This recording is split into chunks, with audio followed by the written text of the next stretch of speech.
Demba Jimden Dishin Shaban Dachumba Yanda Zobe Sanje Rivada Yazunde Devari Shaban Jidin Jimba Jivun Dube Kanoju Lana Meba Hadam Benanje Demba Sanje Jimden Bejawa Shaja Tuba La Chazano Chedo Jasuchi Demba Jimden Dishin Shaban Dachumba Yanda Zobe Sanje Rivada Yazunde Devari Shaban Jidin Jimba Jivun Dube Kanoju Lana Meba Hadam Benamje Demba Sanje Jimden Bejawa Shaja Tuba La Chazano Chedo Jasuchi Demba Jimden Dishin Shaban Dachumba Yanda Zobe Sanje Rivada Shazon Demba Devari Shaban Jidin Jimba Jivun Dube Kanoju Lana Meba Hadam Benamje Demba Sanje Jimden Bejawa Shaja Tuba La Chazano Chedo Jasuchi Kanze Ganyen Zowo Jadamse Sarjan Dena Komba Mane Jiden Dena Choche Soan Teze Kyaba Chuma Chaz Namda Kunga Chodo Susan Yishi Jazo Seye Kumbo Chaban Jiden Sumna Lame Gombo Chonye Juma Chaz Senjon Demba Chimen Davishi Sendon Dawa Juma Chaz Dije Chenda Siva Suma Jen Nyame Chenchen Juma Chaz Gombo Tuji Chedema Tamje Jembe Demba Sonam Yunde Jazu Dishin La Cha Zano Taben de Shacho Giving it from the Chedo Tenam Shoju Washin Yusha La Cha Trene to Lavata La Rabdu Ne Shingatama Yunde Gilliam Cha the Wajaya Meja Jingawa Punzo Soba Jarangi Sime Tene Sanje Dema Karmara Remama Yumasa Melam Loda Jenda Bundijation, the Tereta, Sono Dia, Jessica. Covantum Nakin Jadu, then Gada Nada Shiva Latu, Sive Sonendo, one Jovarisho. To the teacher, The blessed one, the one gone beyond, the Bodhisattva, completely perfect, fully awakened, perfect in knowledge and good conduct. Sugata, the one, supreme guide of beings to be tamed, teacher of gods and humans, to you the completely and fully awakened one, blessed one, the glorious conqueror, the subduer from the Shakya clan, I prostrate, make offerings and go for refuge. To the teacher, the blessed one, the one gone beyond, fold is truly, completely perfected, fully awakened being, perfect in knowledge and in good conduct, Sugata, no other word, supreme guide of beings to be tamed, teacher of gods and humans, to you the completely and fully awakened one, the blessed one, the glorious conqueror, the subduer of the Shakya, I prostrate, make offerings and go for refuge. To the teacher, the blessed one, the one beyond, the full destroyer, the completely perfected, fully awakened, perfect in knowledge and good conduct, Sugata and the Lord, supreme guide of beings to be tamed, teacher of gods and humans, to you the completely and fully awakened one, the blessed one, the glorious conqueror, the subduer from the Shakya, I prostrate, make offerings and go for refuge. Men of Supreme of humans, you are born in this earth. He paced out 7 strides and said, I am supreme in this world. To to you who are wise men, I prostrate. With the pure bodies formed, supremely pure, with the motion like golden mountain. Fame that blazes in the 3 worlds, we know the best. to you I prostrate. With the supreme signs, face like spotless moon, color like gold, to you I prostrate. You are immaculate, the 3 worlds are known. Incomparably wise one, to you I prostrate. The Savior and You your have great great compassion, teach teacher, having all understanding, the the field field of of merit merit, with qualities like vast ocean. to To you, you the the one gone to dustness, I prostrate. The purity which makes one free from attachment of the virtues which frees one from the lower islands. the one path, the sublime, pure reality, to the Dharma which pacifies, I prostrate. Those who are liberated and also show the path to liberation, the holy field qualified with realization, who are devoted to the moral precept, to you the sublime community of genuine virtue, I prostrate. Do not commit any non-virtuous actions, perform only perfect virtuous actions. Subdue your mind thoroughly, This is the teaching of the Buddha. The star mirage, a flame of a lamp, an illusion, a drop of dew, a bubble, a dream of flash of lightning, cloud. See conditioned things as such. Through these merits may sentient beings attain rank of all sin, subdue the four falls, and be delivered from motion of suffering, of aging, sickness, and death. Sanje shono so je shono na chanju bando na ne jazu dage je so je be sonam je en dola pinje sanje drubo sanje shono so je shono na chanju bando na ne jazu dage je so je be sonam je en dola pinje sanje drubo sanje shono so je shono chanju bando na ne jazu je dage je so je be sonam je dola pinje sanje drubo They go for refuge until I'm united to the Buddha, Dharma, and Sangha. Through the merit I create by practicing giving and the other perfections, may I quickly attain the state of Buddha for the benefit of all sentient beings. I go for refuge until I'm enlightened to the Buddha, Dharma, and Sangha. Through the merit I create by practicing giving and the other perfections, may I quickly attain the state of Buddha for the benefit of all sentient beings. I go for refuge until I'm enlightened to the Buddha, Dharma, and Sangha. Through the merit I create by practicing giving and the other perfections, may I quickly attain the state of Buddha for the benefit of all sentient beings. Ponje je mama cha zolo de da sanje jemde de jinje manda juma yanda zobe sanje ri ba no ja zon de ma de wa je ba ji den je ma ji won de ma kamo je ma no no ha da men no je de ma sanje jemde de so de jinje ba de so no da ge ju ge we za wa no ma shi me za ma se ga ram de je ma so no je de ra no je shi be je so bo no je de chen no je ma do je ma ji ye ren ba to no me je ba Tebe meba nama ngomba goba shero sije mebe, toma na zewa mebe, simja tamje je tenba, chanju semba namje yabu pabe kansa namje jebu, nyangene debe chonje no choba namje tebe, ishi e pado meba boba sanje mejebu, son namba daba, yanyi ma kuja dabe chome jebu, kusuma meba deba taga mago, su daga nyeba mago, su meba tada manjeba, dunga lana majubu, kumba tala majubu, kam nanda medema jeje nanda, Deva na shinda jeba yonzo dongwa ta la nambar chubu siba lo chubu chiwa la geba yishe yonzo zeba deba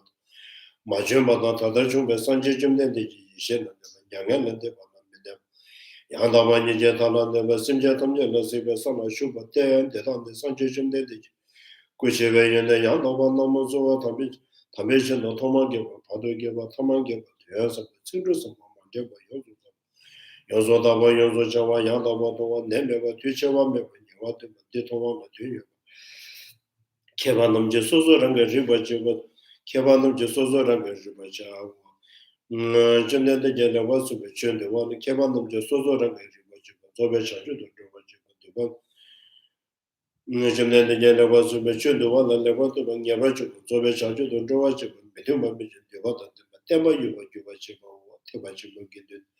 Leba chiba, riba chiba, tamba chiba, tema chiba, vezu chiba, cha chiba, vezu chiba. Sono che pe che shin yu so jwa chi ku ji ben do ju ko ko no wa ji ben do ju wa chi mo kang ge ya tu sen ye so da ta wa to je po be je ta be ju ne de zu ko da men ta na cha se lo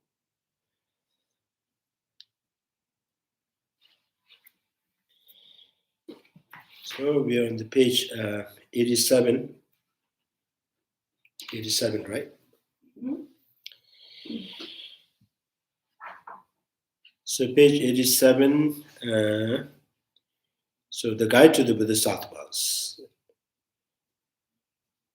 The way we explain how craving in relation to feeling is brought to an end is presented in the guide to the Bodhisattva ways.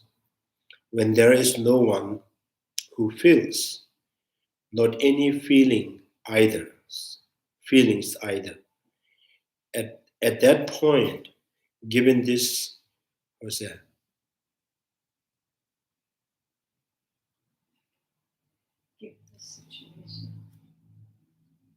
At that point, given this situation, why would craving not come to an end? So I think this is kind of the guide to the Bodhisattvas. They're saying that the way the overcoming or eliminating the afflictive emotions is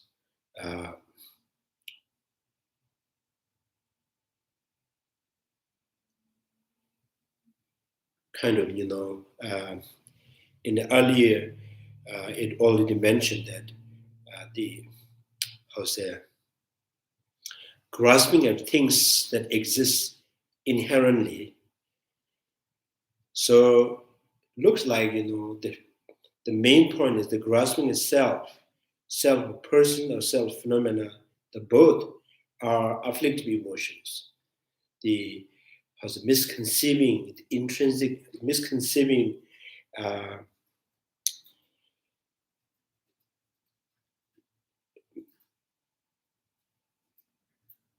I think the misconceiving truly existing of the person and the misconceiving truly existing of the phenomena are both afflictive emotions.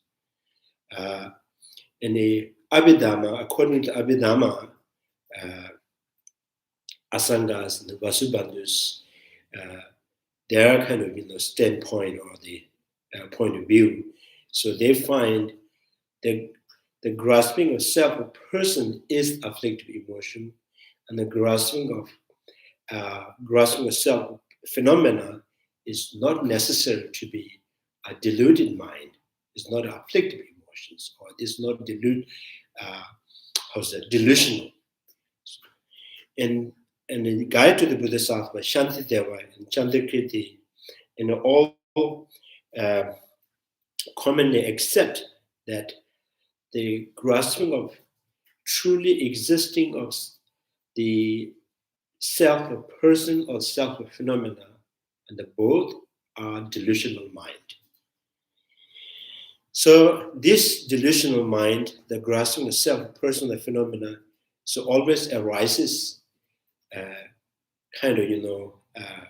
based on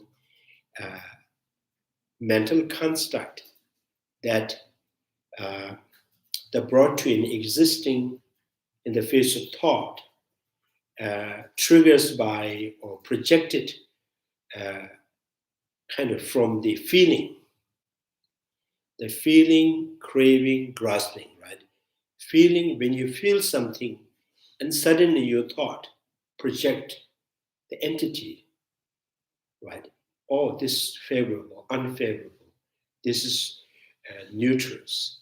So some kind of phenomena that suddenly exist, right, before the thought. So the person who has not realized emptiness and they tend to the grasping on that mental projection or the mental construct. So now, in order to remove that misconceptions, first you need to know that the very feeling is absence of intrinsic existence. The feeling do not exist by their own essence. Because when you feel and then something comes to exist in your thought. So when you say feeling is not inherently exist, one who feels it also not truly exist. Right? So feeling and one who feels that. So both are absence or intrinsic existing is the way to rule out the delusional mind. So this is why the guide to the Buddha says, when there is one who feels, not any feelings either. Feeling and one who feels, both are absence of intrinsic existence. At that point, given these situations, why would craving not come to an end? So see, feeling and craving means the craving is the attachment, is the fixations, fixated on the mental projection, right? Fixated on mental projection, mental projection that exists before the thought, because of the driven by the feeling.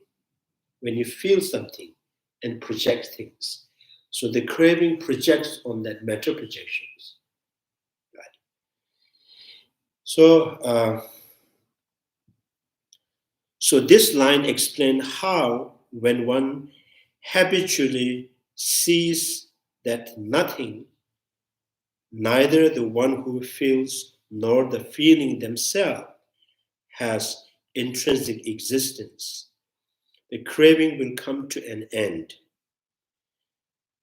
So this line also indicates that if one lacks such a path, so any kind of, you believe that you are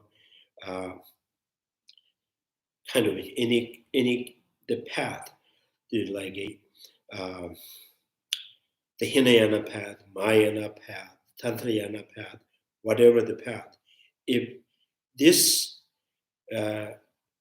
the path's lacking this particular such a path, means absence of intrinsic existence, realization, emptiness, is lacking in your path. So there is no reason why all craving would come to an end.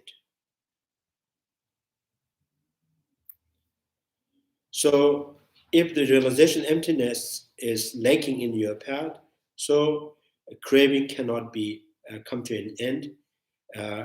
If your path, underpinned with realization emptiness, so why all craving would come to an end? Why not, right? So the same meaning is conveyed in the 60 stanzas of the reasoning by Nagarjuna. So Nagarjuna says, in those whose mind possess a locus, why would the grey poisons of the afflictions not arise? So in those whose mind possess a locus, means mind here is referring to the conceptual thought, and possess the locus means the object that is conceived and imagined by the thought is seen to be groundable within the basis. It exists solidly out there, right? So why not the grey poisons of afflictions not arises? So it should, right? So if your object seem to be exist as something solid and concrete and exists by itself, so that is the kind of invitation for the afflictive emotions. So this is like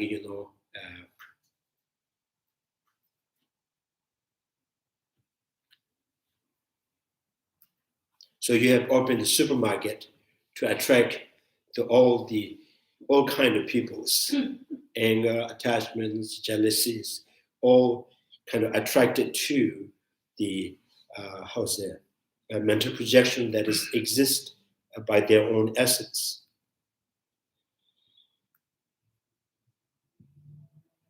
So, as I mentioned there, so another line is neje simda dena no nyomo tu jichi mi kanze pamandu ba nyomo druji simba jurus. So this stanzas, the Nagarjuna stanzas,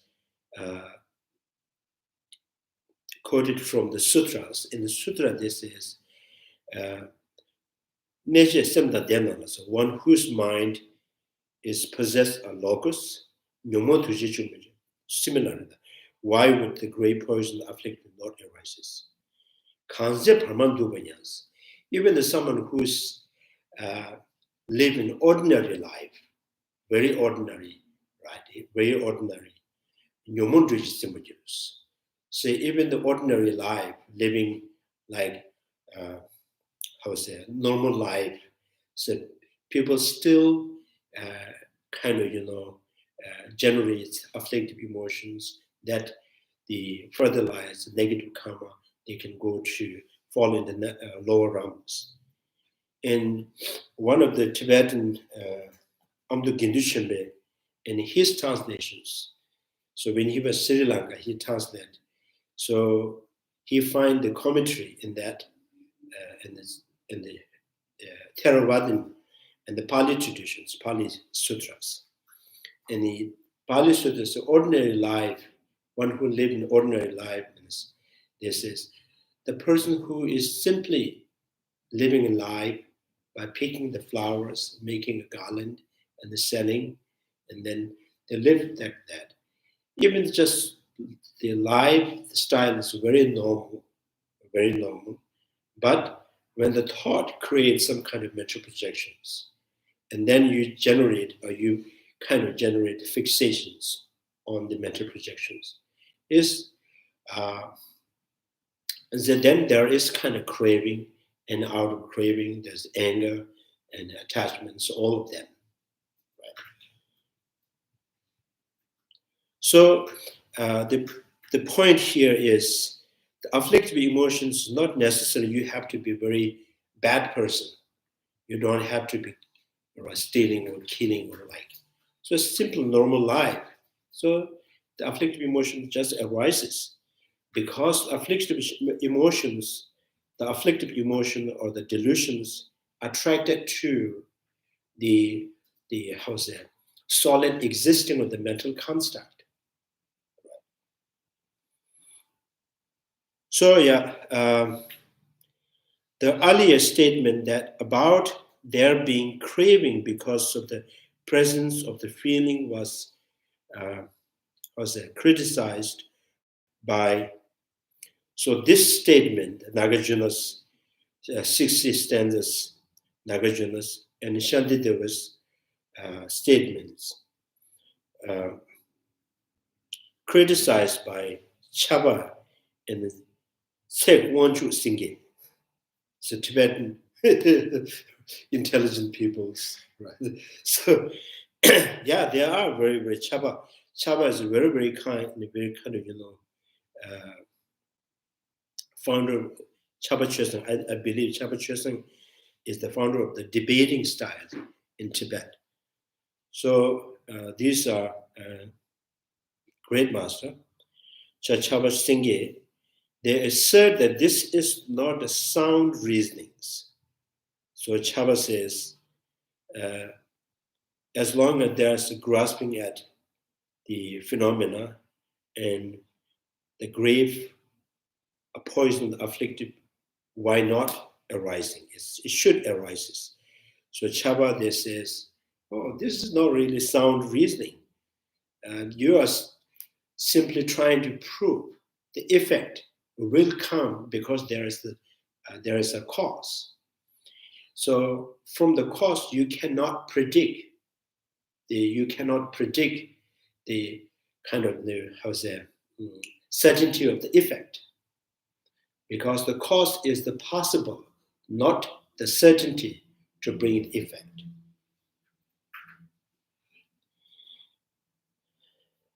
Assert the sound reasons, for it involves inferring the effect on the basis of the presence of cause. In this way, they refute the guide to the Bodhisattva ways. But you can say, so I think like farmers and everybody, they're trying to, everybody expect some kind of effect, right? Everyone, kind of, even the animal, they expect the effect, right, from the cause. So which means the effect is suitable to come, suitable to be arising, right, when there is cause. This is not the invalid reasoning. This is the valid reasoning.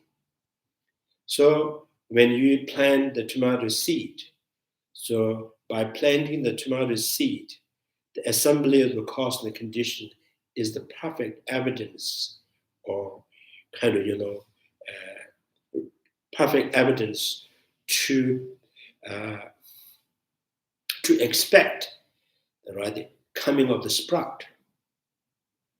So you can say coming of the sprout. So here,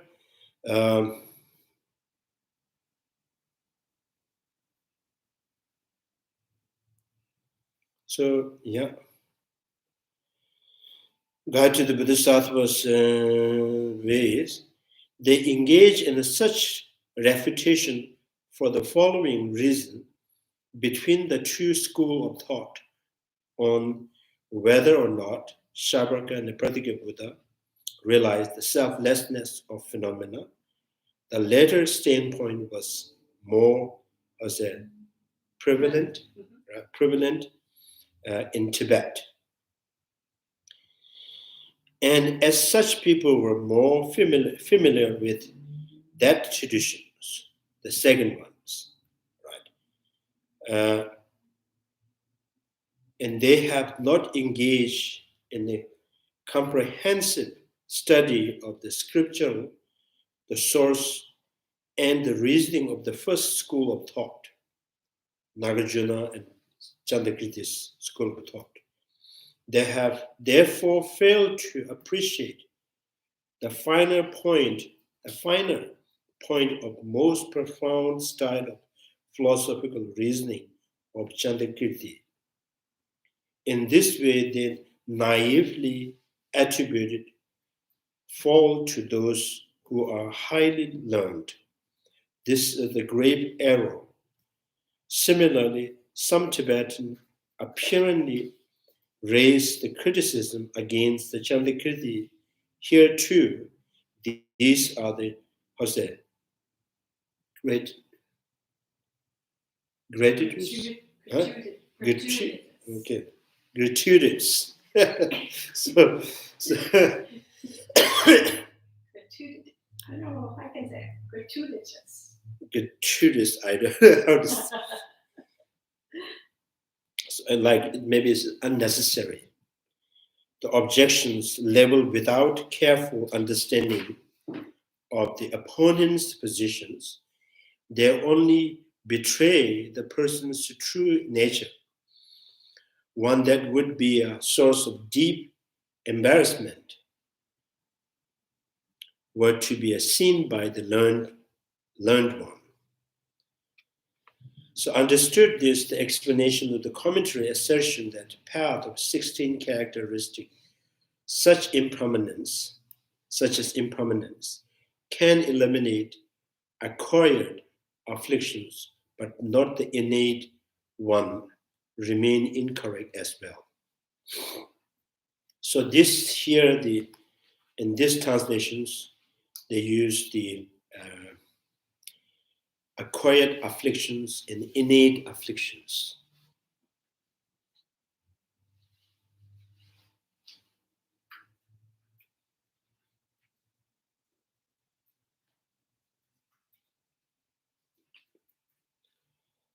So kunda, acquired afflictions means philosophically, the philosophically kind of accepted as a correct. So although it is the wrong perceptions, but philosophically you accept this is the right thought, or the acquired afflictions. Kunda, we call. Like Samkhya school, they philosophically they accept that sound as the permanent because it remained in the space. It's part of the space. So the space is the permanent. The sound, right? Sound dissolve in the nature of the space. So the sound is permanent because it dissolves in space. In the reality, everything is dissolved in space. So, right? Not only the sound. So the philosophically kind of through the invalid reasoning, and accepting is the right thought, is the acquired afflictions, but not the innate ones. So innate afflictions is more in the kind of natural. Even the grasping of self, the innate grasping of self, which is still possessed within the animals, right? Animals. So that's called innate. One remains incorrect as well. For insofar the temporary cessation of the mere manifest afflictions acknowledged commonly by all three vehicles of the Shavaka and the Pratika Buddha and Bodhisattvas is concerned. This is the same for the both acquired as well as the innate. So you can differentiate innate afflictions and acquired afflictions. But when it comes to the applying the antidote, so both required the realization emptiness. So without realization emptiness, you are not able to eliminate the innate afflictions, or you are not able to eliminate the acquired afflictions, because all the afflictions, they're rooted into misconceptions, right?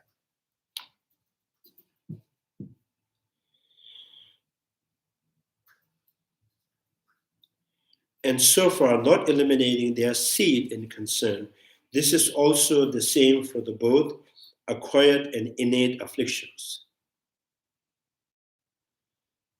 So Jeffrey Hawken, his translations, he always used imputed afflictions. Yeah, imputed afflictions. So here, this translation says acquired afflictions.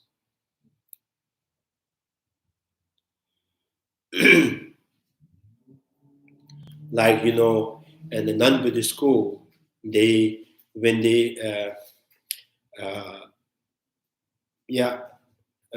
think about the Atma, so Atma, the concept of Atma for them is the permanent unity and independent. So they believe this conceiving the self or I as a permanent unity, independent, is the right perception, right? So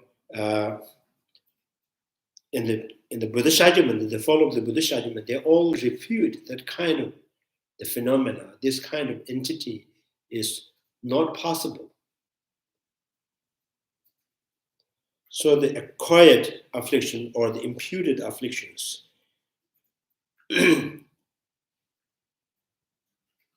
sometimes we say, in the mundanely, sometimes we say,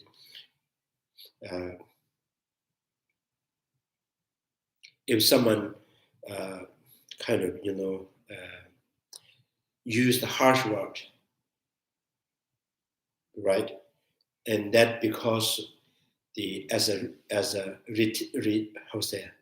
retaliations, if someone did something to you and you are harsh word, and some other people may say, he deserved that, so you have a right to be saying this.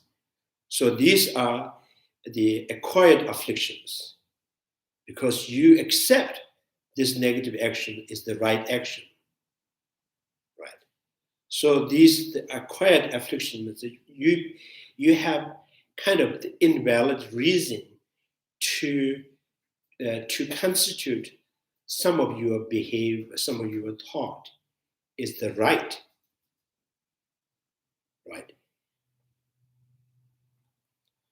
So, so here the acquired afflictions, this is what.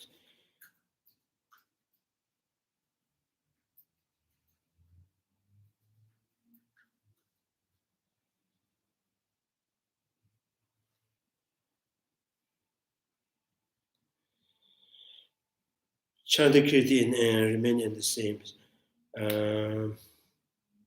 What's that?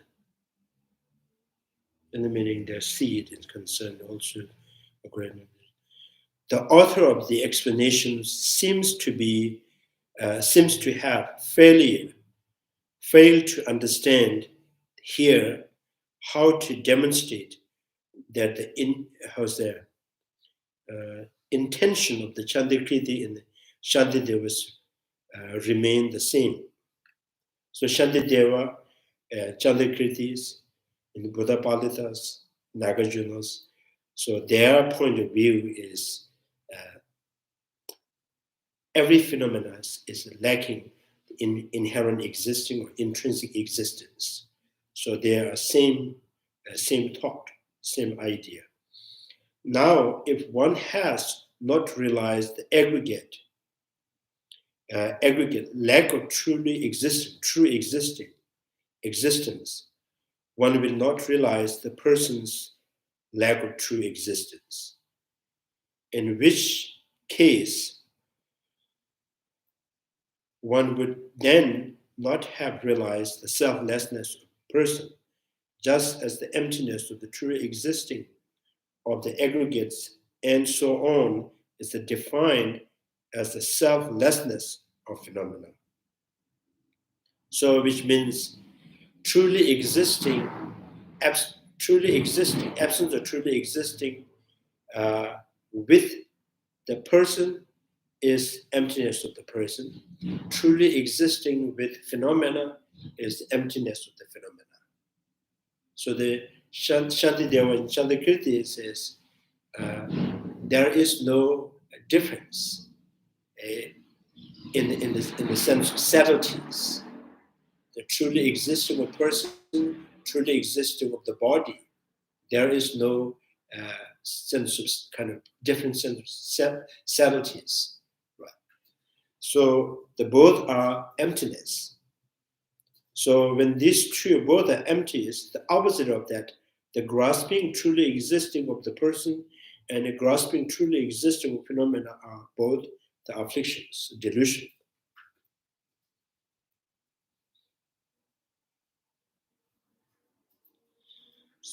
The reason is identical to both contexts. Understood as the grasping a true existing of the person must be defined as the grasping of self-existing of person. Until this extinguished, right? So the end of the grasping of self-person, right? The affliction cannot be completely extinguished. And moreover, the grasping at the true existing of the person and the phenomena must be characterized as a form of afflictions. This exact standpoint must be attributed to the tradition of the Shantidevas as well. So Shantideva and Chandrakirti says the grasping of truly existing of person is as it kind of, the delusional mind, and the grasping of truly existing of body or table, all are afflictions and delusions.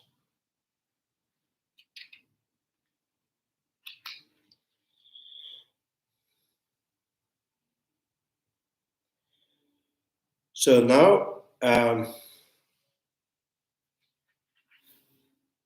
so this is so far.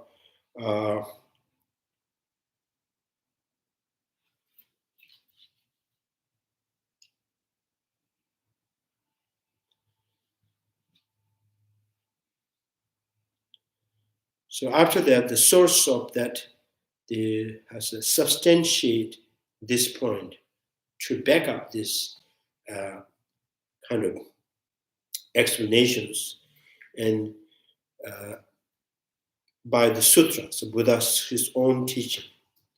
The source in the Mahayana Sutra, the source of the Mahayana Sutra and the source of treatises in the Hinayana Sutra. So the source in the Mahayana Sutra what's that? Discovers for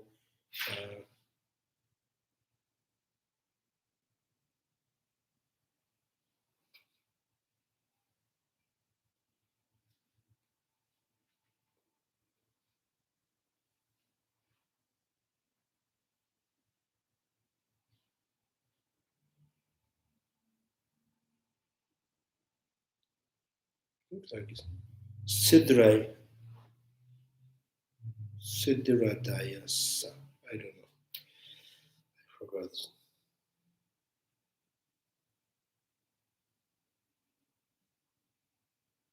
So Lhagvasamba in Tibetan, Lhagvasamba.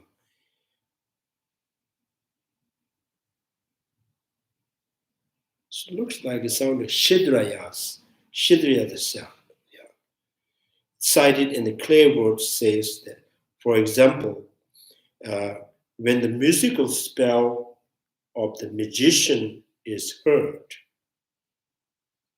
so the magicians, for example, when the musical spell of the magician is heard, the some scene, a woman conjured with magician by the magician, experience the lustful thought, and his mind, driven by the desire, he become self-desire, and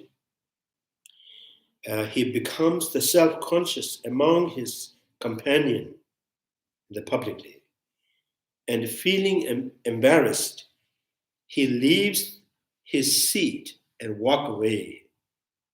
Having thus gone away, if he now engaged in contemplating that woman as unattractive, transcend, dissatisfying, and empty and devoid of selfhood. O child of the lineage, what would you think of this? Is this person proceeding in the right manner, or is he proceeding in a distorted way? So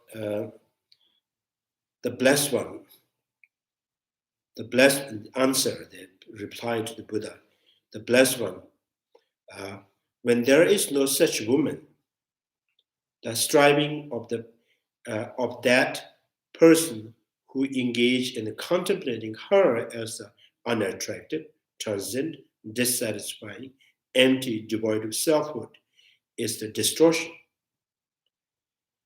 The blessed one then respond, here too, O child of the lineage, you should view those monks and nuns as well as some male and female lay disciple who engage in the contemplation of phenomena that are unborn, unoriginated, unattractive, transient, right? As dissatisfying, as empty and devoid of selfhood, to be likewise. Yeah, I do not say that these foolish people are practicing on the path, for they should be described as proceeding with distortions. So this is a similar sutra. This one of the sutra. So in a dream, one person who dreamed that he has a secret relation with the king's wife, right? So in the dream, he's ordinary person, king even do not know he exists, right? So the queen has no idea this person is living in their country or their. So, but in his dream, he dreamed that secret relation with the queen. And in his dream, again, the king sensed this. So king sent the army to capture him, right? So in his dream, he was running. So this is the best of his way to free from this kind of fear as a running. So now it's saying this running could help him, right, to free himself from this fear Because the more you run, more you believe. Because you believe that you have secret relation with the queen, and you believe the king knows that you have secret relation with the queen. So that with belief, you run. Without belief, you don't run. So the running is the believing in the wrong kind of, how's the wrong thing. So the only way to free himself from the fear, you just need to wake up, right? Knowing this is a dream. Right? So in a similar way, here also, the practitioners who meditate on impermanence and conditional suffering, and the empty or permanent I, and the self-sufficient I. So meditating, contemplating on the five aggregates. Each aggregates inherently exist. Inherently exists, and it is impermanent. The feeling is inherently exists, and it is impermanent. And body is inherently exists, and it is impermanent.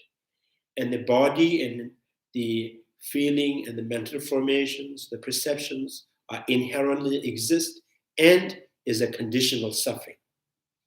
And the five aggregates are inherently exist, but devoid of self-sufficient I.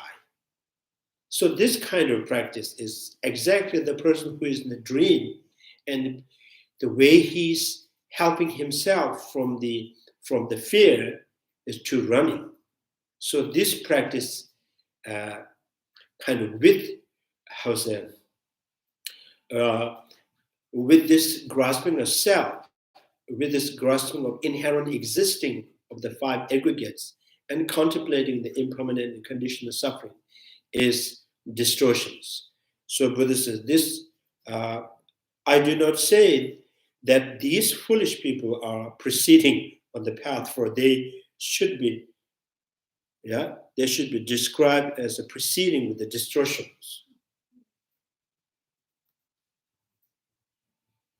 So in a similar way, you can say in the Tantrayana practitioners who believes that he himself inherently exists and his deities inherently exist, and he trying to attain the Buddhahood, right? So this kind of path, and he recite, he meditate, he cultivate the merits. So with belief that I'm going to attain enlightenment is again the wrong perception. Because whole your path kind of tied up with a misconception, right? So binds with this misconception, your path hasn't free from the misconception. Your path is not even is trying to avoid or trying to prevent the misconceptions, right?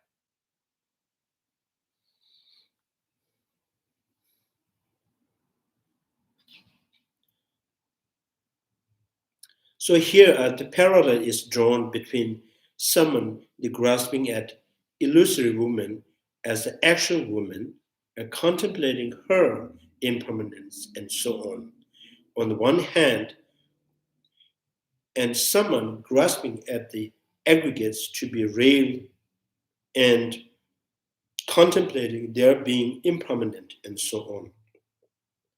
On the other, to draw analogy, right? Between the two requires instance where one take real aggregate as one's object of focus, contemplate their impermanence and so on, since this is the distorted state of mind.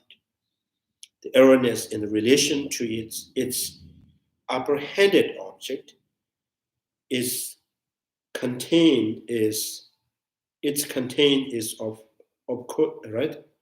of course not established by valid cognitions. However, within the mental continuum of the person who has not yet eradicated the apprehended object of grasping at true existence. So there can still be numerous instances where he takes the aggregate as his object without qualifying them either as a true or false, and on the basis of on that basis, they establish their impermanence and so on by means of the valid cognitions. Again, without qualifying these as either true or false, when one meditates upon these facts as well, similarly stages of the path, realizing impermanence and so on, will arise in his mental continuum, unqualified in the manner of the described above. Yeah. So anyway, now this was saying is the your path. Your path is once it's kind of associated or tied up with the misconceptions. This is not the right path that can lead you to the liberations. Now, again, the important thing is this is also this is also not the wrong path, and this is not the path that lead to the lower realm. And this can help you to born again and again in human beings, and then more successful, more wealthy, more healthy. Even the wrong perceptions. Even, your path is kind of, bound with these misconceptions, because your intention is to attain enlightenment, and your intention is also seeking enlightenment for the sake of all sentient beings. So it still is a virtue and a positive, but this path is not the has no inner quality to liberate yourself, right, from the second existence.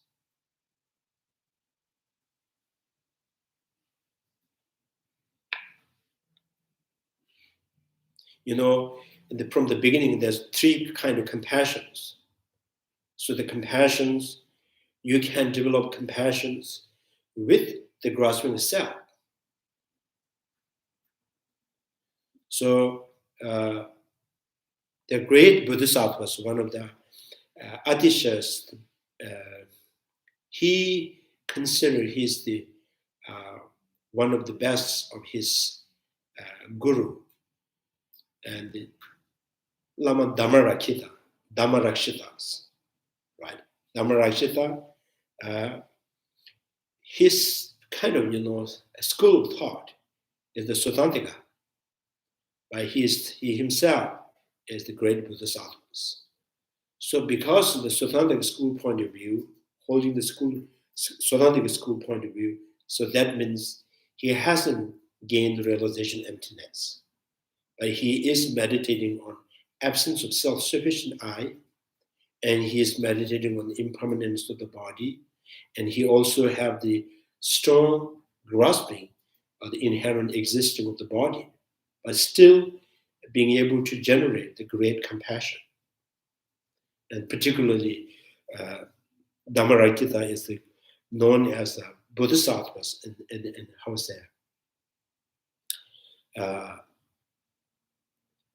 kind of very famously kind of the accepted, right, in its community is a great Bodhisattvas. So now, so what's this Mahayana Sutra? And there's a question and answer between Buddha and his disciple.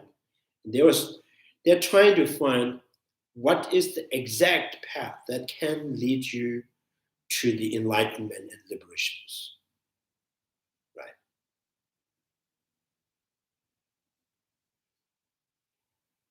So these are like, what is the exact point that you can make the chai? So first you boil the water. At the time from the water, there is no chai. So you have to, get the milk. And just milk and water is also not enough to make chai. And you need the tea, right? And tea and water and milk, and also not necessary to give you the chai. You have to boil and well boiled, and then there's some kind of ginger or masala or something like that. So then there is the finally, right? So this is like these are the fraction of the path. So not the real or genuine path that can really lead you to freedom from the afflictive emotions. So which means in order for attain the liberations, right? So it is necessary to have realization emptiness.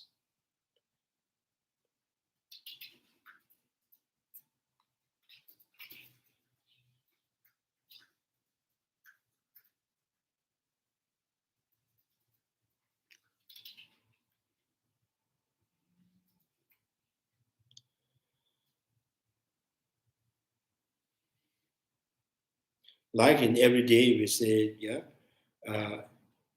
to be able to feed well and have to wear good clothes, warm enough, right? And buying house, you don't need the realization emptiness. So with anger, with attachment, still can help you to buy things, to make the money. So in the wrong perception also helps you, right? These wrong perceptions, with compassion, with wrong perceptions, with renunciation, with grasping yourself, can help you to reduce the afflictive emotions. But to eliminate the seed of the afflictive is always require that realization emptiness.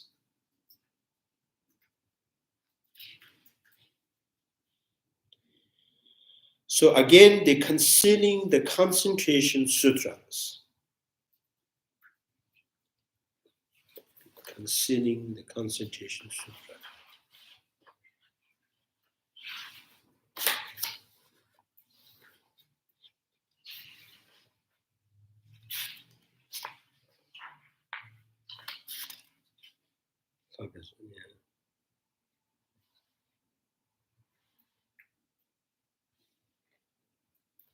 Okay, concentration.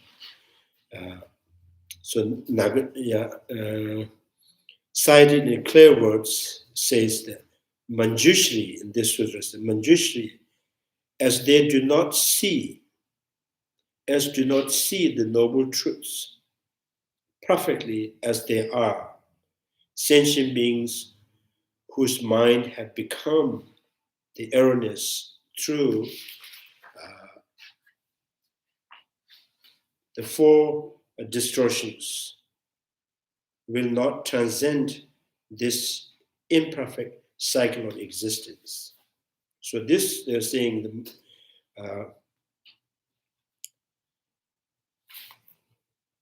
so Buddha is kind of directly saying to the Manjushri, as they do not see the Four Noble Truths perfectly as they are. So the perfectly as they are means even the Four Noble Truths, conditional suffering, impermanence, there is no such kind of, 16 attributes are kind of, there's no such attributes are not lacking the intrinsic existence. So everything is a totally absence of intrinsic existence. So that means knowing the Four Noble Truths perfectly as they are. Sentient beings whose mind have become the erroneous through four distortions will not transcend.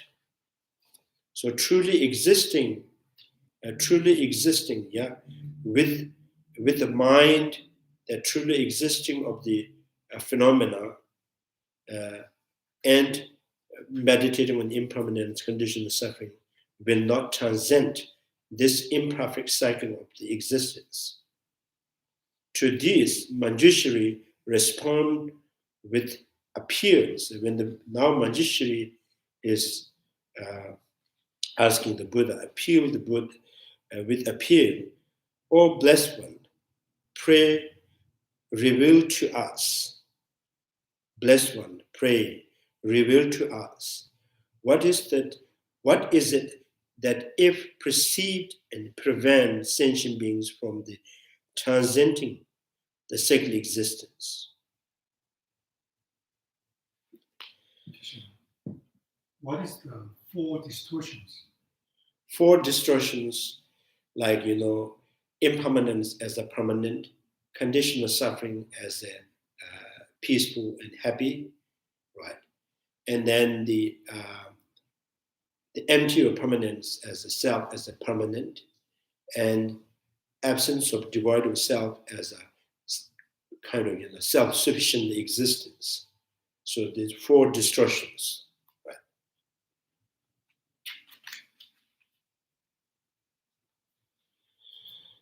So this says thus in response to the Buddha's statement that it is through not understanding perfectly the 4 noble truths, 4 truths as they are, that sentient beings fail to transcend cyclic existence. Manjushri asked, do tell us what point in what manner of perceiving it prevents sentient beings from the transcending cyclic existence. The Buddha replies that if one meditates on impermanence and so on with the thought, I will transcend cyclic existence. That means there is a kind of, independent self or intrinsic self, that thinking that I will transcend the cyclic existence and I will attain nirvana, conceptualizing these in terms of cycling to them as real, all right? Thinking to them as real.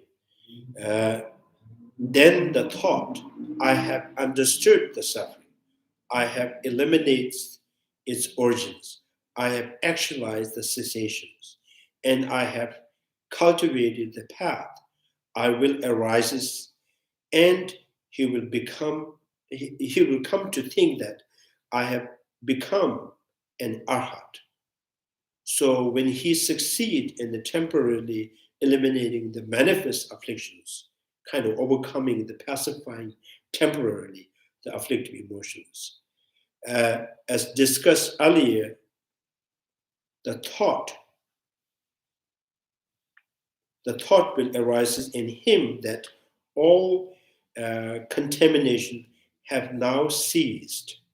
However, at the time of his death, when he sees that he is going to take a rebirth after all, and he will engender the doubt towards the Buddha. So he says Buddha is not infallible protector. His teaching is not true. Right? So, and as a consequence of this damaging thought, the sutra states he will reborn in the great hell. This refers, of course, to only a few among those who are abiding on such path. It does not apply to all of them.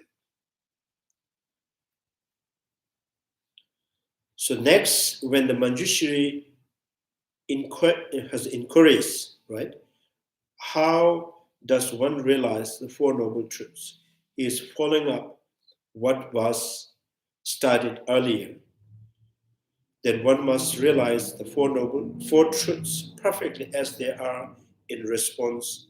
The sutra says, O Manjushri, He who sees all mental formations unborn thoroughly recognizes the suffering. The conditional sufferings, I think in the chapter 13, right? Conditional suffering, analyzing them. So conditional suffering is unborn thoroughly. This is the way of recognizing the suffering. So unborn thoroughly means the conditional suffering exists, but conditional suffering is not produced by itself, not produced by other, not from the both, not without cause. So conditional suffering, what is kind of, if you try to, get closer to the conditional suffering, if you're trying to apprehend the nature of the conditional suffering, so what you can see is the 5 elements and the consciousness. So 5 elements and the consciousness, the contact of the 5 elements, the consciousness. So consciousness experiences the conditional suffering. So conditional suffering is through the changes, kind of, the processing of the mind with 5 elements, and there you experience the conditional suffering. So conditional suffering is not really like the brain and mouth, right? And the conditional suffering is not like a food in your mouth, right? So not there, right? So the conditional suffering is known through the process, the mind in the process contacting with the 5 elements. So the conditioned suffering is not exist by itself, therefore not born by itself, not born from other, not born both, without a cause. So by knowing the conditioned suffering is unborn thoroughly, is the way of recognizing the conditioned suffering. So this is what Buddha says, O Manjushri, he who sees all mental formations. So here they translate in Tibetan, so just simply says compounded phenomena. So, and the translator, I think in his mind, so this compounded phenomena is referring to mental formation. So it's some kind of, but you didn't, so it's debatable. It's arguable. So in Tibetan terms, dujit. So when I read this Tibetan, here.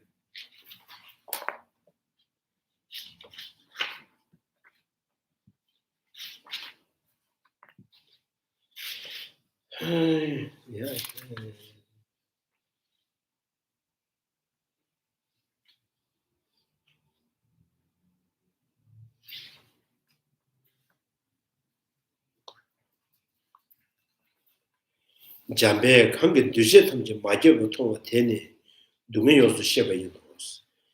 So in Tibetan it says Jambe kange duje tamje maje. Manjushri, right? One who sees all conditional phenomena, compounded phenomena, unborn, right?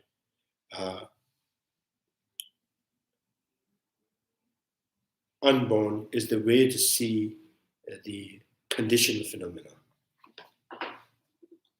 So one who sees all things are not coming into being has eliminated all the origin.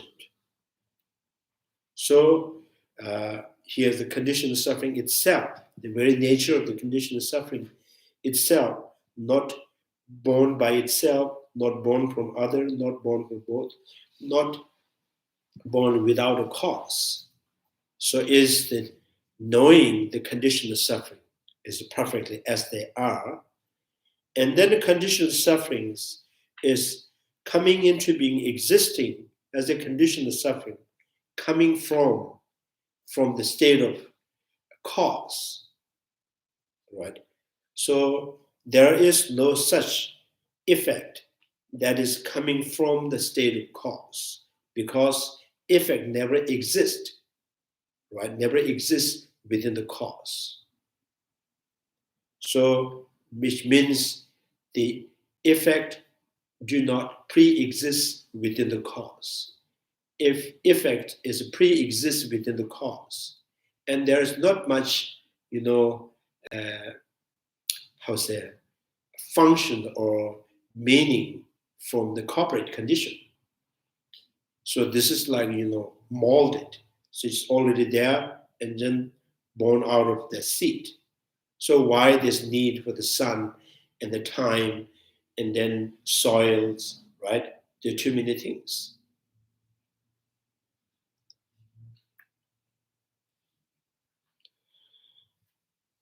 So like chicken and egg, chicken inside the egg, right?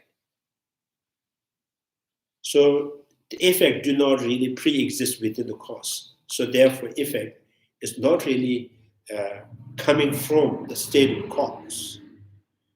So it's knowing this is the way, this is the origin, right? Conditional suffering is not in the state of karma and the previous state of karma and afflictions.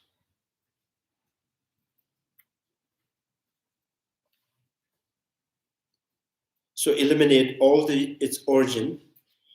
He who see all phenomena as permanently transcending sorrow. So the third is understanding the cessation. He who sees all phenomena permanently transcending sorrow. So this sorrow is referring to the misconceptions, right? So which means there things are totally, right? No residue at all, right? Of any kind of, intrinsic nature. So things totally absent of intrinsic nature is the phenomena as permanently transcending the sorrow, because there is no basis for the grasping the self. So there is no basis for the misconception. So misconceptions, the object that conceived by the misconceptions never landed in any phenomena, right? So this is the kind of, who actualized the cessations.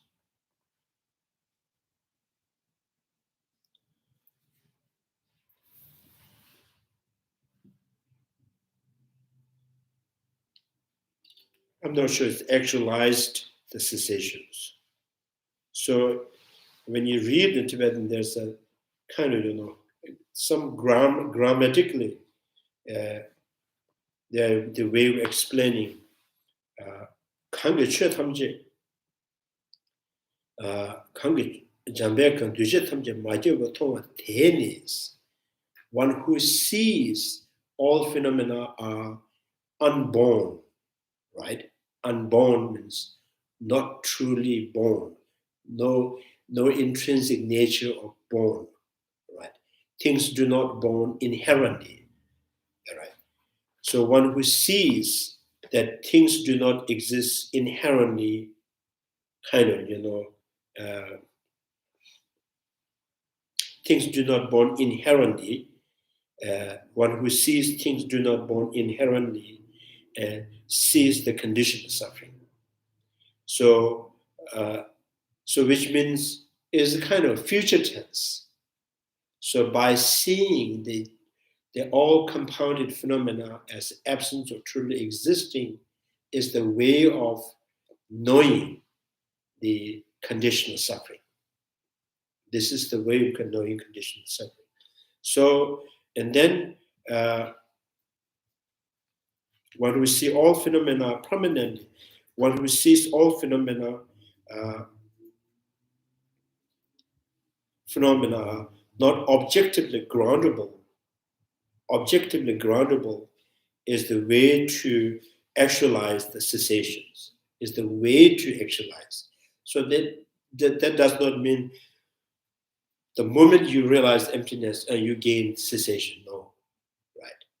So this is the way to gaining cessations. This is the way to actualize the cessation. So it's not actualize the cessation, right? He who sees all phenomena are utterly unborn has cultivated the path. So the path of the liberation is nothing but realization emptiness, right? So realization emptiness, meditating on that, familiarizing with the emptiness is the path. There is no other path. There is no path other than the realization emptiness. So path means the real, genuine path, right? So in this way, the sutra explains how, through this path, free of appropriations, so free of rebirth. So free of appropriations means the coming of the five aggregates, coming of the reborn, free of appropriations, and one transcends sorrow. So free from the afflictions. So this presents very clearly how it is seeing the Four Noble Truths. Truths are devoid of intrinsic existence that frees one from the cyclic existence, and how the path as a undivorced from the grasping a true existing cannot help that transcend the cyclic existence. So it therefore demonstrates how the path of four truths and their 16 characteristics, such as impermanence, alone cannot eliminate the seed of afflictions, and how to eliminate these. And one must meditate on the truth of the way things really are. So you need to know tatha, tatya, means suchness or thusness, things as they are. Things as they are, like an image of the face, right? Image of the face as it appears to the eye consciousness as the real face is not as they are. An image of the face is it exists, part of the mirror is not as they are. The image of the face is coming from somewhere else, is not as they are. An image of the face may go somewhere, is not as they are. So image of the face is not part of the mirror, not the face that kind of transfer into the mirror, and not the image of the face could exist or stand by itself and go somewhere. So it was totally absence of that is as they are, right? Of the of the image of the face. So as they are means now no exaggerations, no annihilations. So the basis of realizing it, meditating on the truth is there. Now, if one failed to distinguish these points properly, one might hold that Shavaka possessed merely the path, meditating upon 16 characteristics, such as impermanence, and assert that Arya Shavaka and Shavaka Arhat are not genuine Arya, genuine Arhat. In this way, one might accumulate the grave negative karma of denigrating the Aryas. And if the one who is uttering such things and happen to possess of the Bodhisattva's vow, he will occur the root infractions as well. So the Bodhisattva's the violation of the vows. So saying that, or Hinayana, or kind of the Theravadan tradition, Theravadan way, or Abhidharma's way, kind of how is it, arhat, or not a genuine arhat. So it's a violation of the Bodhisattva's vows. So it's kind of just like deprecating their achievement or arhats. So these are the root of the Bodhisattva's vows. You are not simply minor fractions. It's the root as the most important, the vows that you are, the violating. So it's kind of, in the Bodhisattva also the, like, people who follow the wrong perceptions and serious and genuine in their path. So by kind of, insulting and looking down is also the violation of the Bodhisattva's vows. Because Bodhisattvas neglecting one single sentient beings is the violation of the Bodhisattvas. It's the minor fractions of these are, right? So when it comes to finding the actual path, you have to know this is not the right path. But people who believe genuinely, and they gain some kind of positivities from that. So we should appreciate, we should agree, kind of,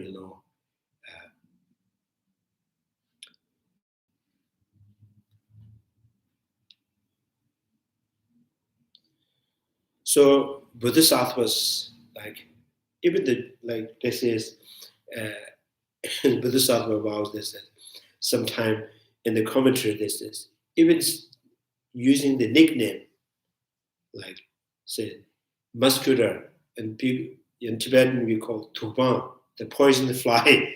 So tuban, the poison fly, by saying is, this is, there are possible of the fraction, the minor fraction of the Bodhisattva's vows, nickname, right? So like even the musculars, you should not be saying negative things. And then there's, in the commentary, they says, and what do you call a muscular? This is dambuchuring. Dambuchuring means what do you call What is it? beak, right? Beak, long beak, long beak, fly with the long beak. So don't call them the poison fly. So like even the small, kind of, looking down and then making them smaller. So these are always, even they are in the wrong path, even they are on the wrong side, right? Because of the sentient being. Sentient beings is the field of your achievement of the Buddhahood. So one sentient being's neglect is you have stopped the kind of entry gate of the enlightened path.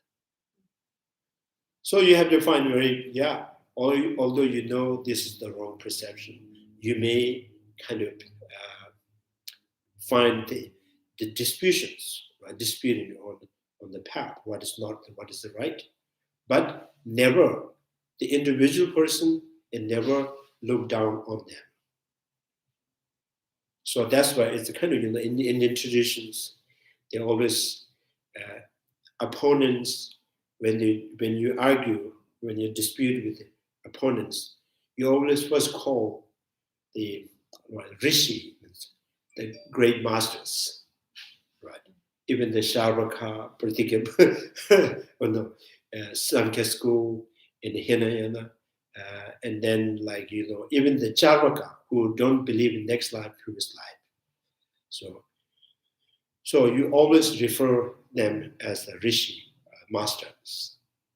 But So when in your debate, you have to use the best of your sharpest reasoning to, right?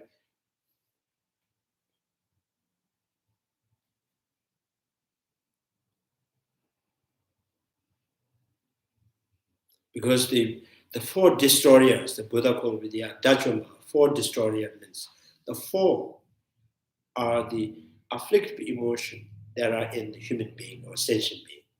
Not the sentient being are four, right? Sentient beings under the four. So the four enemy is afflictive emotion, not the person.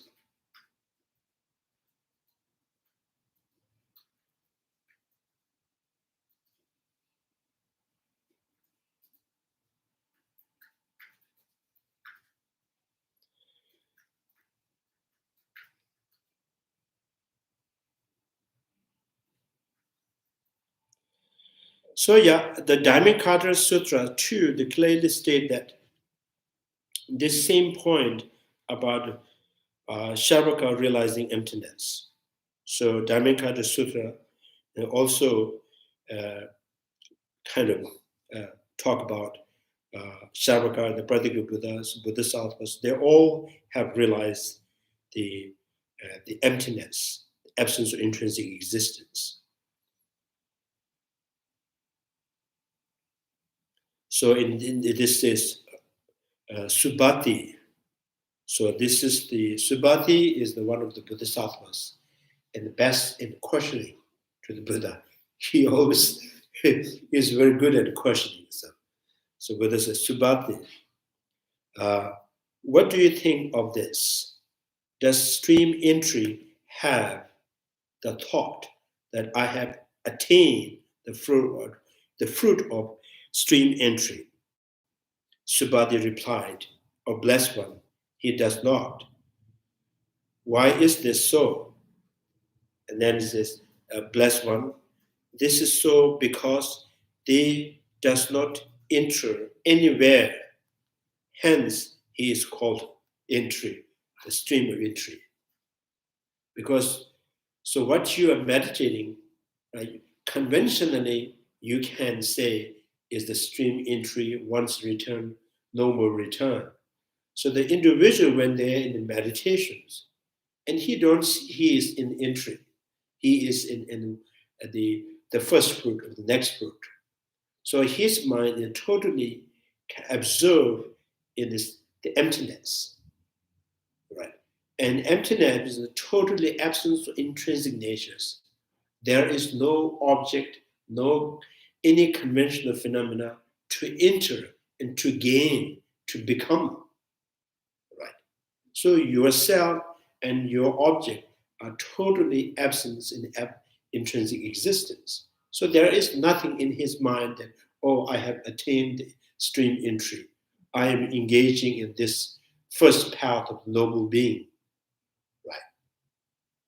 So Subhata answered that the blessed one, this is so because he does not enter anywhere. Hence, he is called stream entry. Right?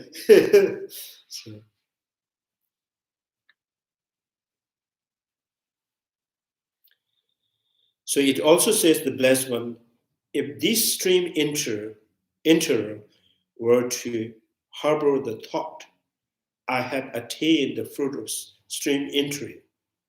This, this in itself would constitute the grasping of self, grasping of sentient beings, grasping of life force, and grasping at person who sees in his meditations, in his contemplations, in his realization of emptiness, if he sees, right, there is me, there's my life, right?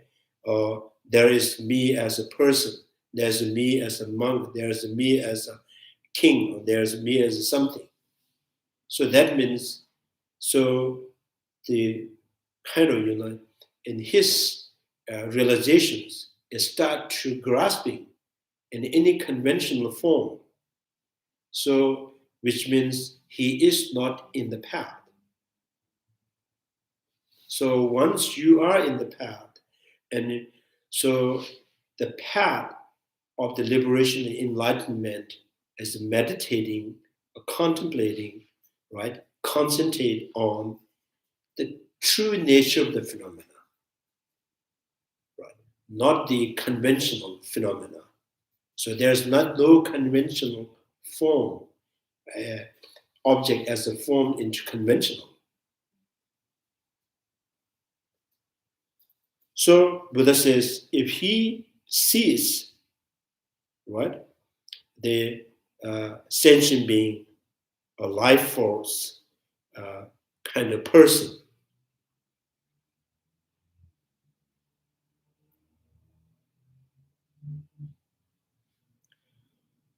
yeah, similar statements are found in the relation to the remaining three abiding fruit as well. So once returned, no more returning, and an arhat.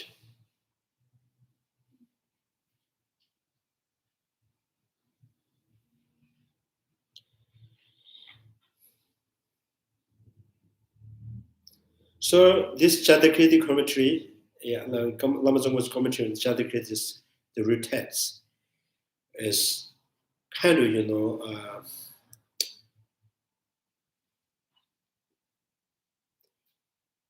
making a distinctions, kind of different school of thought. Sotadika school, Vaibhashika school, minor only school, and the middle way. Within the middle way, Chandrakirti school of thought. Kind of, making distinctions. The Prasangika school is kind of more, unmistaken, and more kind of profound, more settled, kind of touches the ultimate truth. So the rest, the Sotadika school, minor only school, Vaibhashika school, although they have the path, they have a renunciations, they are genuine follower of the Buddha, but because of lacking the realization emptiness, so they haven't found genuine, authentic path, right, that can lead to the liberation, enlightenment. So what is the genuine, actual path that could lead to liberation is contemplating the Four Noble Truths with understanding of the emptiness, right? So which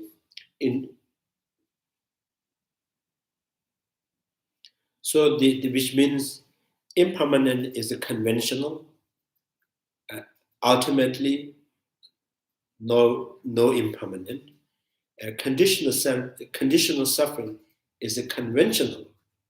That conventionally you can understand, you can perceive as a conditional suffering.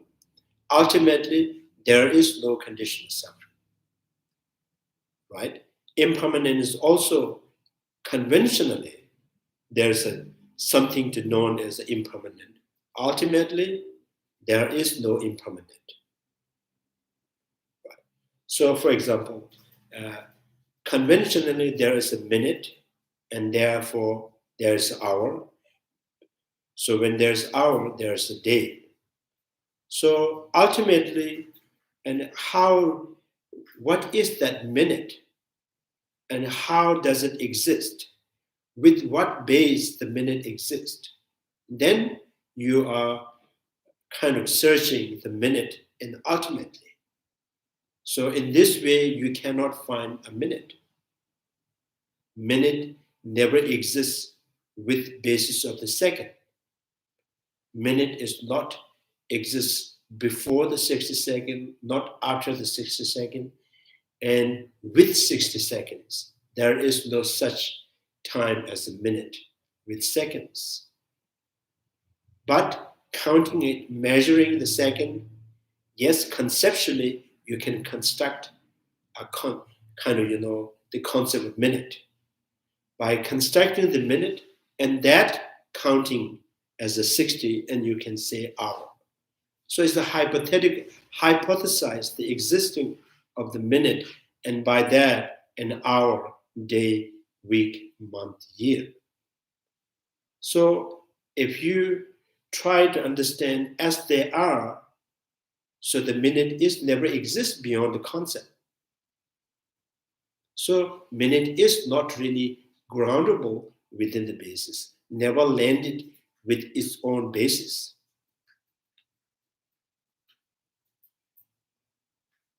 If minute could stand by itself, means if the minute is landing within the basis, minute should be exist within the seconds. And each second, with each second, minute should exist. So that from the beginning, the first second, throughout the 60 seconds, if the minute remain without being disintegrated, so means seconds are disintegrating, right? Minute is not, it only disintegrated at the 60th second. So then all these 60 seconds, a minute is permanent, unchanged. Why is it suddenly in the 60th, why it's changed?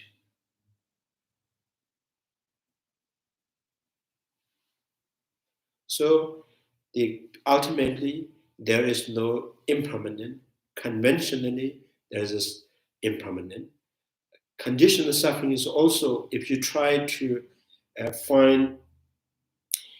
kind of see them as a landed, exist, stand by itself, then one thing you can find is you have to find the conditioned suffering in the air, you have the conditioned suffering in the moisture, you have the conditioned suffering in the heat, you have to find the conditioned suffering in the space or earth.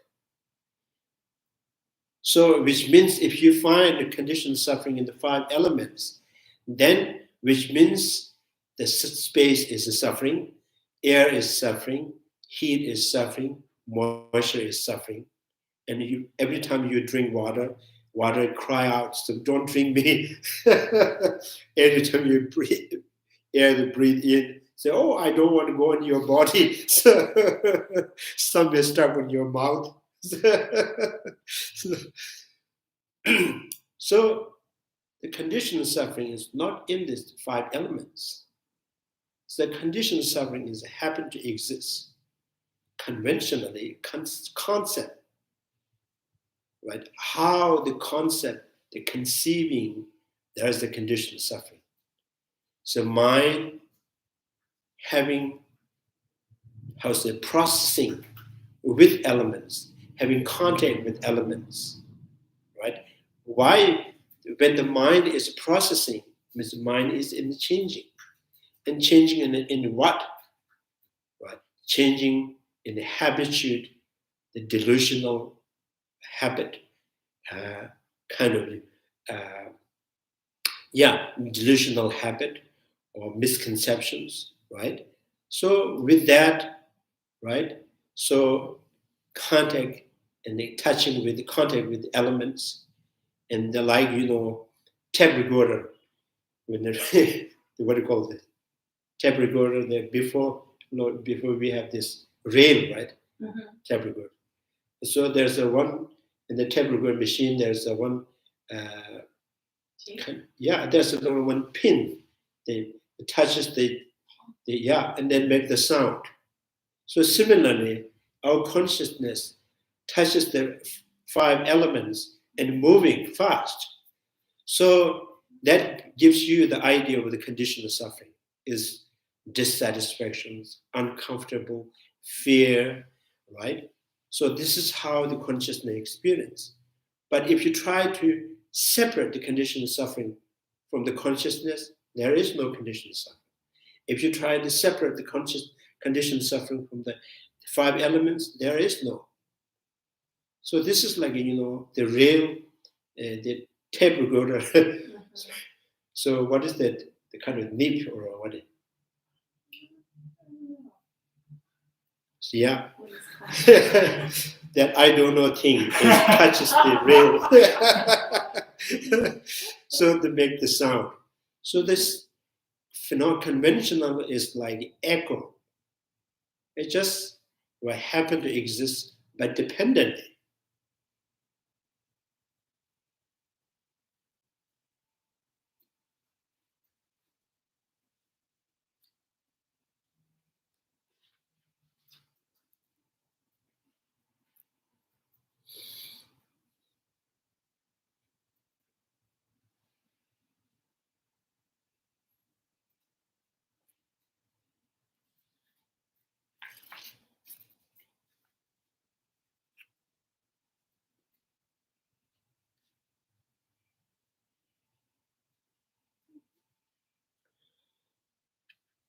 Yeah, any questions?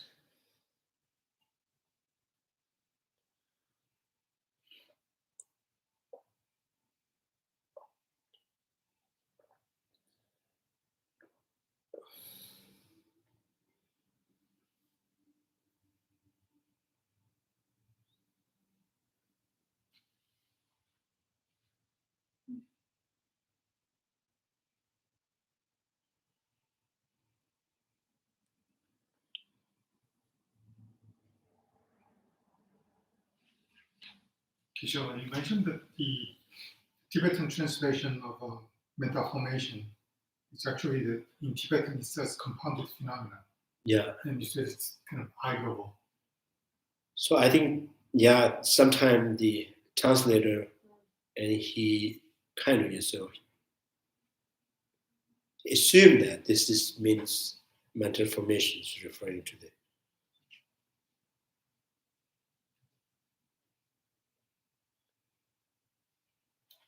On page 90, it's on the Four Noble Truths, Om Manjushri, that phrase, or that paragraph at the bottom. Can you explain a little more? He who sees all mental formations as unborn thoroughly, and how that's different from he who sees all phenomenon as utterly unborn, has cultivated the path. So this is like you can just, for example, the sprout. So the contemplating of the sprout is not, not inherently born, not inherently arisen.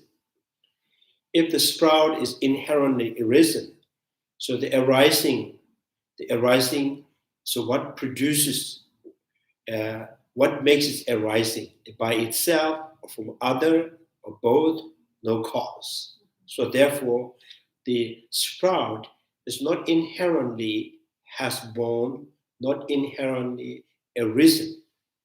So the arisen of the sprout is a conventionally knowable, and convention is knowledge, is knowable and a conventional knowledge. So it's known in the conventional. So it's not ultimately the arisen of the sprout is something that exists, right? So then the second is sprout. The arisen of the sprout, has it coming from or transferred from the seed or not? The second is like that. If the sprout is transferred or moved or shifted from the seed, so it must have existed there before. So in this way, the sprout is not coming from the state of cause. So unborn. So in this way, conditional suffering that we experience as a suffering, but but originated, we say, is the conventional. We can know this is originated from attachment. But say this very conditional suffering, is it really exist there in attachment? No. So the ultimately is not coming from the attachment, but conventionally known is originate, is coming from the attachment. Is a conventionally. So it's similar, he who sees all things as not coming into the existing, as eliminating the kind of the origins.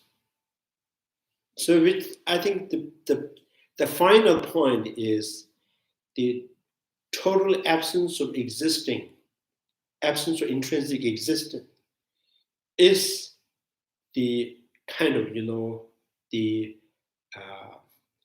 final or the right antidote for all kind of afflictive emotions. And this is the path, this is the antidote, through this you can attain or actualize the cessations. Right. So this Realization emptiness is the one that can free from second existence. Realization emptiness is that one that is the perfect antidote for the afflictive emotion. Realization emptiness is the path that can lead you to the liberations.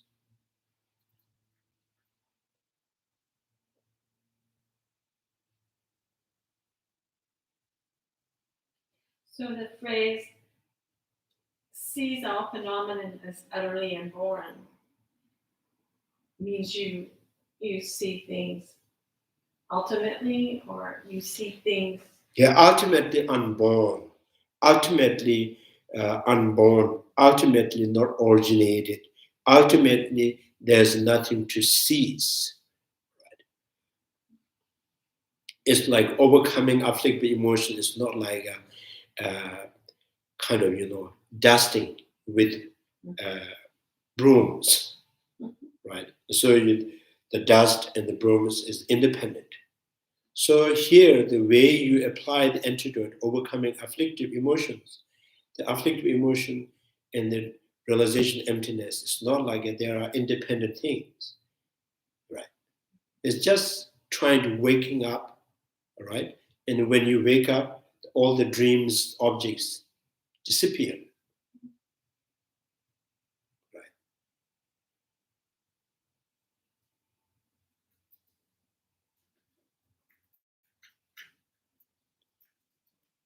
So when you wake up, sometime if you find the dream object may fall around your bed or some pillow, so that means awakening and the dream object are kind of substantially two separate phenomena.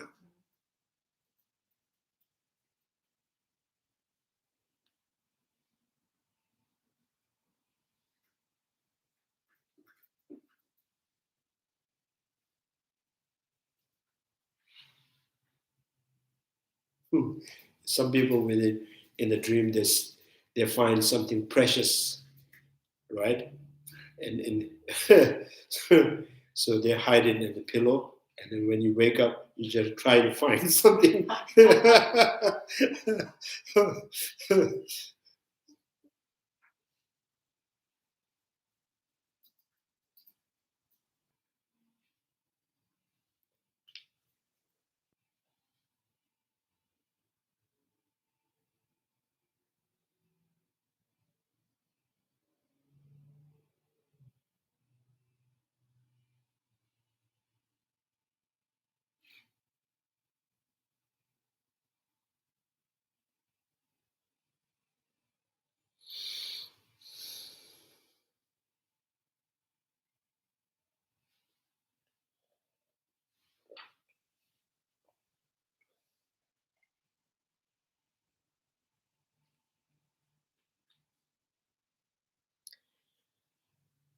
Yeah, any other questions?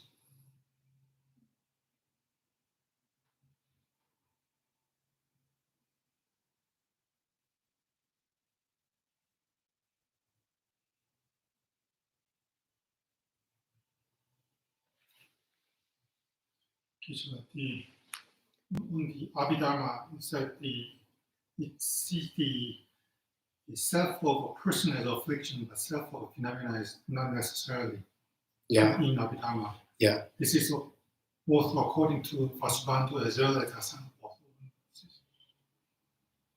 Yes, Vasubandhu and Asanga both agree, kind of, grasping a self phenomena is not delusional. So it's undelusional ignorance.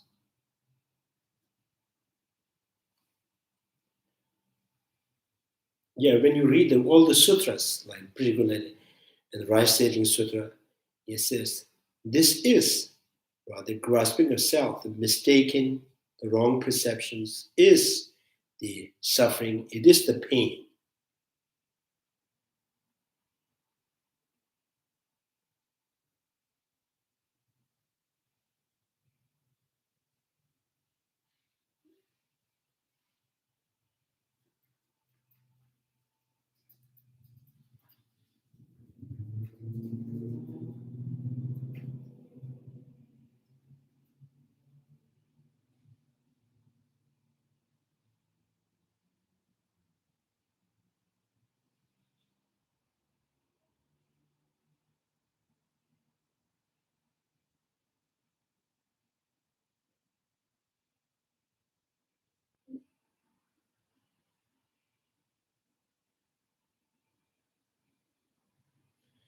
I think normally the concept of the delusion, afflictions, right? So in Tibetan, nyomon, the mongba means ignorance, and nye referring to the kind of the afflicting, like pain. So pain through being ignorant, right? Pain from being foolish. So all the afflictive emotions are is the pain with not knowing, being wrongly perceiving, right? So wrongly perceiving brings the pain. So the Abhidharmas, this is, so those kind of nyomon, kind of the pain through the wrongly perceiving is known anger, attachment, jealousy, pride, belligerence, spite. All these are kind of this term is very much fit with those. But kind of concept of I, the grasping I, maybe this is the root of it. And the grasping of phenomena, table, spoon, houses, these are not really, there's no pain. It's just wrong, but there's no pain. Right? So the Abhidharma is saying the grasping self of phenomena is not necessarily there is the kind of, so affliction. So concept of I, so that's really kind of directly linked to the pride, arrogance, and then anger, attachments, and all kind of sitting around that grasping self, right? So grasping self is the root of it. That kind of, the grasping self, with that, and there's anger, or I am not happy, and then I am attracted, I am kind of, I could not stand for his success, the jealous, right? So, so this kind of, spite, right? Spite and belligerence, all with I. So the Abhidharma says the grasping of self is the delusion, right? The grasping of table, like spoon, houses, trees, these are not delusion.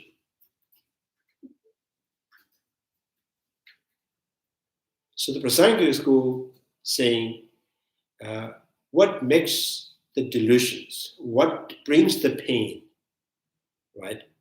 So, like, you can be like,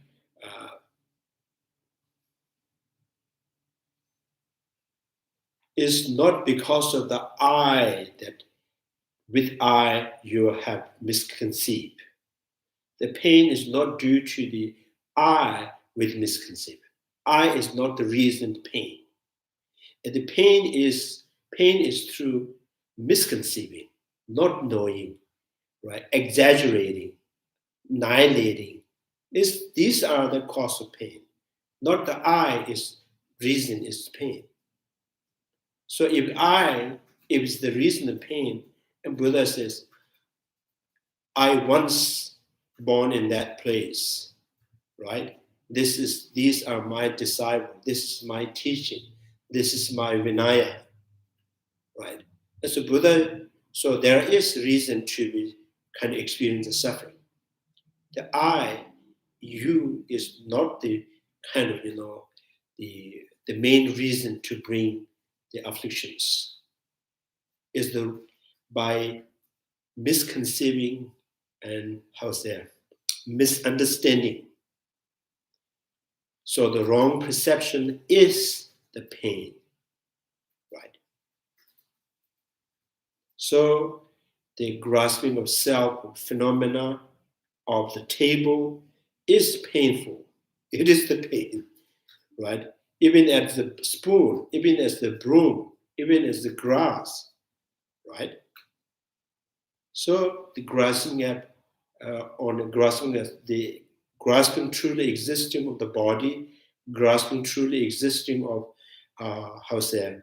the table and spoon or plants. So all are the condition to bring the pain.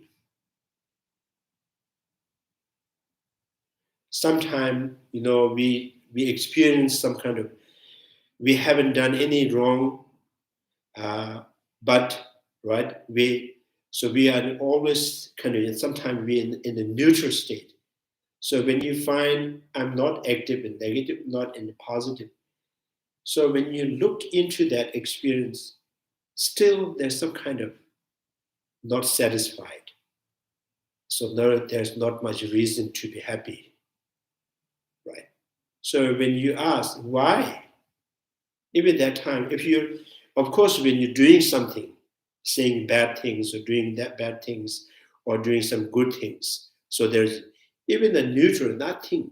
So still, when you look kind of closer with your experience, there is kind of not satisfied, kind of not comfortable, not contained. So what makes you not contained, not satisfied? So when you're not satisfied, means you want something, but you're not getting it. Right? So that means your grasping yourself is still functioning even that time. So the not knowing the action, not knowing the I as they are, as it is the pain.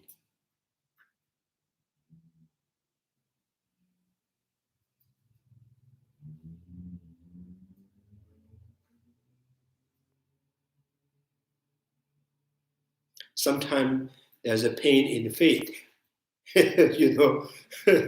So because you have faith, develop faith, and you're so kind of involved, and emotionally you attach, and then there's some kind of sense of insecure, or a sense of kind of attractions. So that means once you conceive, you are kind of apprehending the object of faith intrinsically existing. So that you are ready to kind of dislike something else, right? You're ready to detach. You're ready to attach.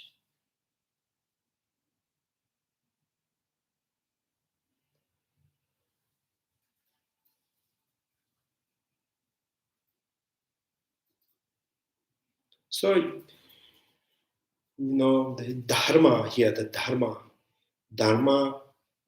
as an object, Dharma as a practice, Dharma as a goal to achieve. So Dharma as object means is the object phenomena means it's identity with the conceptually constructed, is made up phenomena by thought. So that is the Dharma as object.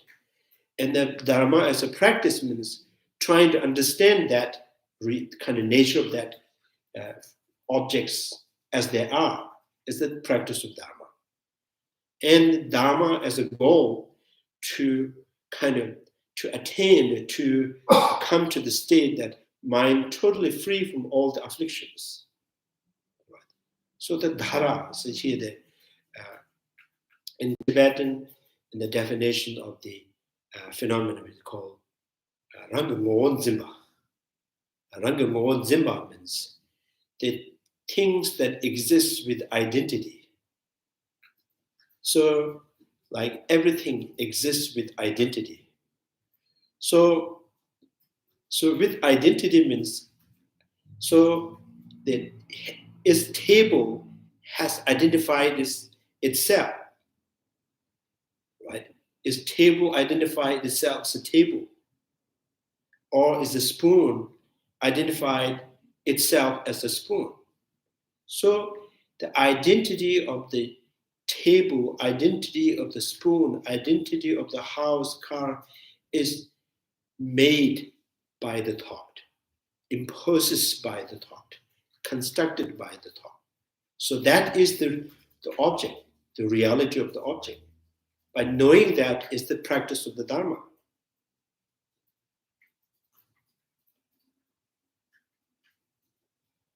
If the identity is kind of exists by their own essence, right?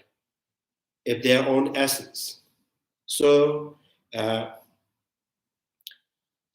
then probably all the table, if you sit on the table will say, no, don't sit on me.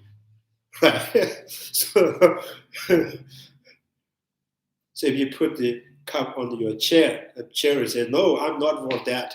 So, so the identity is given by the thought. So the identity of any phenomena is kind of exists through impositions, imposes by the thought, projected, constructed, fabricated.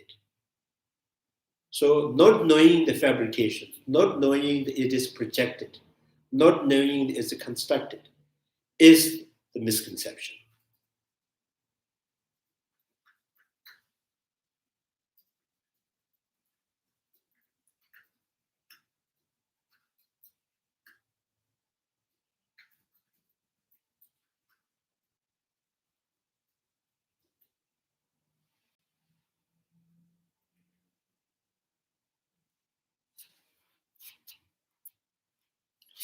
So it's kind of, even in Tibetan language, we define as the Dharma,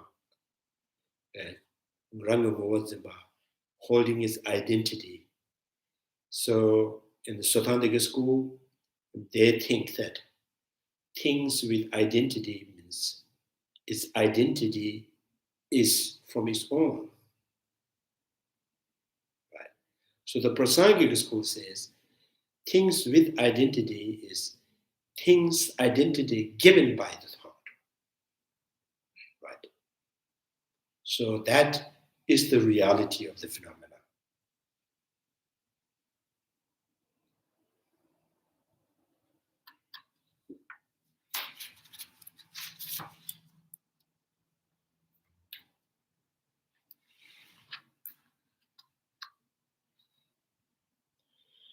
Yeah, okay.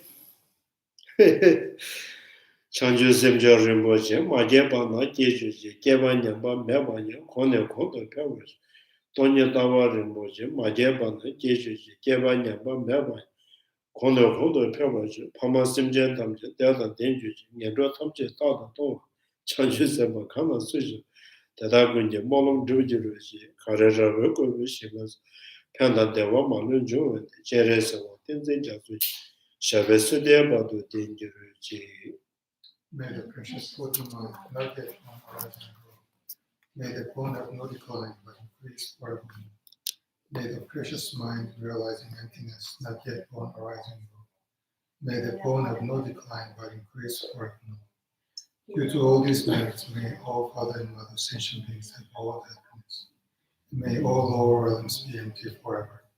Wherever there are Bodhisattvas, may all their prayers be accomplished immediately.